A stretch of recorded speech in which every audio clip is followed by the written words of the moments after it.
Hey, it's me, the NPC. So, we got a pretty interesting potential leak a couple weeks back. Whoever created this got really creative and made a hidden Imgur album with images that pointed to new characters without directly stating them. Now, this could easily be fake. Literally anyone could have made something like this just for a laugh, and there's no real credentials to back it up. However, the lineup it had really caught my interest. I just have a gut feeling that this is the kind of roster that the actual devs would go for, rather than a fan. I'm still taking this all with a grain of salt, but I actually wouldn't be surprised if this turned out to be the real deal. So, that's why we're going to be focusing on it for this episode and cover some of the characters it mentions. This is our last episode before E3, so we're going to celebrate with a lot of characters. First off, it claims that the Ice Climbers and Wolf will return, both of whom I give a 5. For characters I've already scored, there's Snake, Takamaru, King K. Rool, and Geno, with Mallow. For some newcomers, we're going to kick things off with the most bizarre entry in all of this, Mimikyu.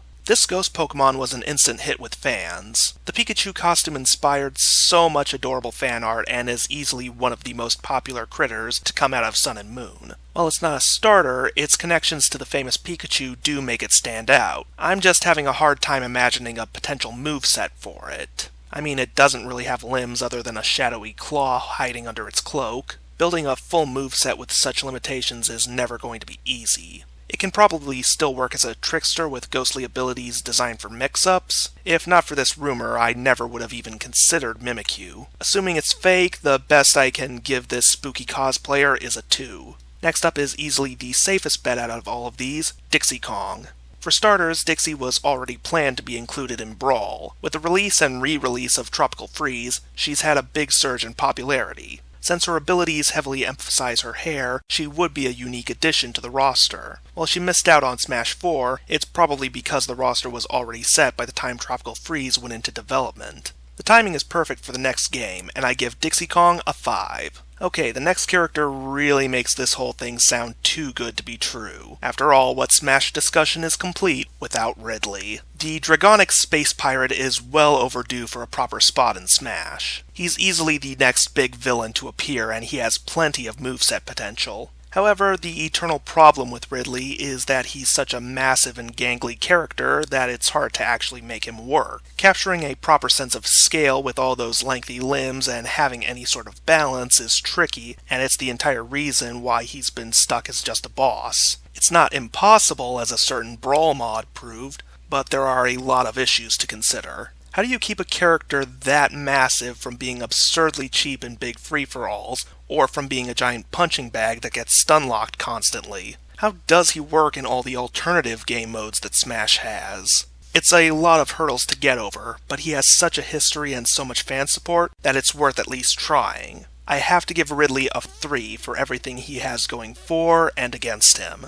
Next up is a character that has been talked to death since the lead-up to Smash 4, the Chorus Kids from Rhythm Heaven. These guys came up as a part of the infamous Gematsu leak, which was right about a lot of characters, including some really weird ones. However, there were 2 characters in it that didn't become a reality. One was Chrom, who was passed over in favor of Robin. The other was the Chorus Kids, and I can certainly see the logic. Rhythm Heaven is a rhythm series, and having it repped by a musical-focused character would be appropriate. There's a fair bit of evidence that the Gematsu leak may have been onto something, as the Sneaky Spirit was an enemy in Smash Run. This is one of only 4 enemies in that mode not tied directly to any playable character. Another one is the Polar Bear, who's tied to the cut Ice Climbers, and the last 2 were loosely tied to Pac-Man. This suggests that a Rhythm Heaven character was originally planned and ultimately cut. Furthering this is an emblem for the series hidden in the game's files. This means that either a stage, a character, or both were planned for the game at some point.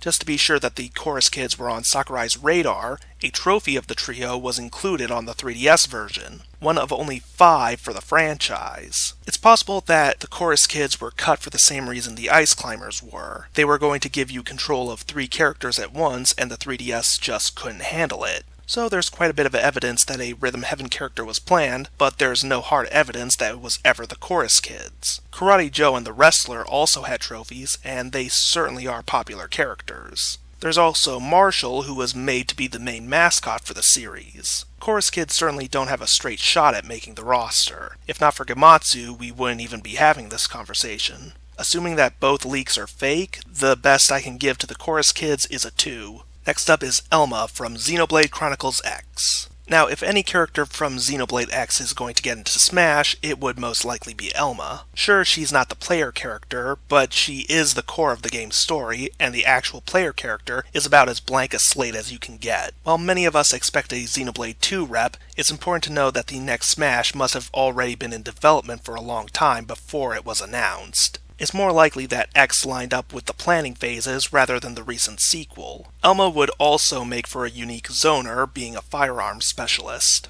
On the other hand, we all expected Chrom to get in for the same reason. It's not a one-to-one comparison, as Elma would be a unique addition and Chrom wouldn't have been, and Robin had a fair share to make into an actual character. Another negative point is whether or not Xenoblade X even needs a character. Just getting Shulk on the roster was already a surprise, as fans had to fight just to get the original Xenoblade released in the States. While it has proven itself as a franchise, it's debatable whether or not Sakurai considers it worthy of another rep. The fact that Elma uses fairly realistic guns could also be an issue. The closest Smash has ever come to real guns is Bayonetta's pistols, and even those are fairly fantastical in design. With how much Elma has going against her, I have to give her a 2, but I'm prepared for her to surprise me.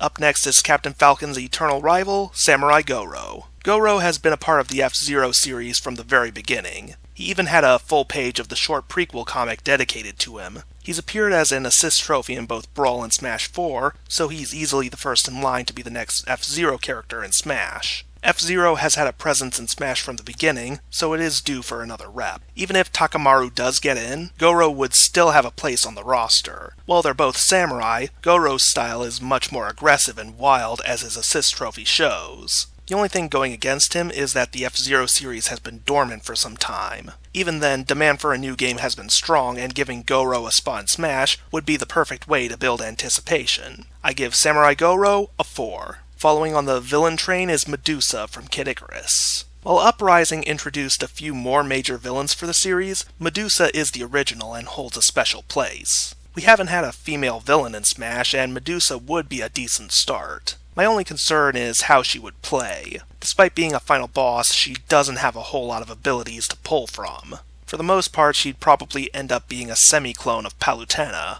That certainly doesn't rule her out, it just doesn't make her a thrilling prospect. It's also anyone's guess when we might see another Kid Icarus game. Between the lack of uniqueness and amount of competition she has, both in her own series and outside it, I can only give Medusa a 3. We've got one more baddie to talk about, and it's Porky from Earthbound. Porky was a major villain in both Earthbound and Mother 3, making him one of the few recurring characters. While he would be too big in his Mother 3 appearance, also seen as a boss in Brawl, his smaller mech from Earthbound would be a perfect fit for Smash. We've already had quadrupeds, so a spider mech wouldn't be that far out there. That being said, do we really need another dedicated Earthbound character? There's just not going to be a Mother 4 likely ever. Those games are Shigesato Itoi's babies. He doesn't seem to be any rush to make another one, and I can't see anyone else making a proper follow-up. Sure, we got Lucas, but he's a clone rather than an entirely new character. Porky would have to be 100% fresh, and it's hard to argue that he's really worth that kind of effort. I give Porky Minch a 2.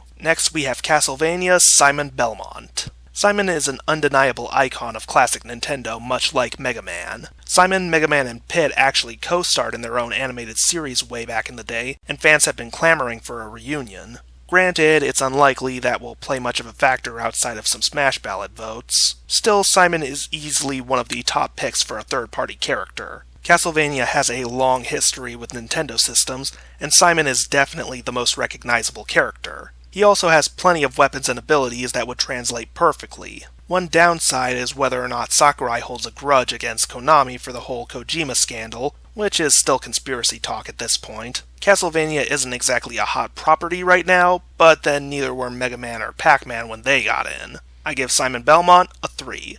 Okay, I've saved one hell of a character for last. Sora from Kingdom Hearts. This has been one of the most popular picks for a third-party character for a long time. He's a magic swordsman and has plenty of moveset potential, and Kingdom Hearts is a massively popular franchise. Sure, his series doesn't have much presence on Nintendo systems, but as Snake and Cloud have proven, that's not really a big issue. What is a big issue is that Disney is involved and they can be tough to negotiate with. Granted, we have no idea how much of a say Disney even has in this. What sort of an ownership deal Square Enix and Disney have regarding Kingdom Hearts is something only they know.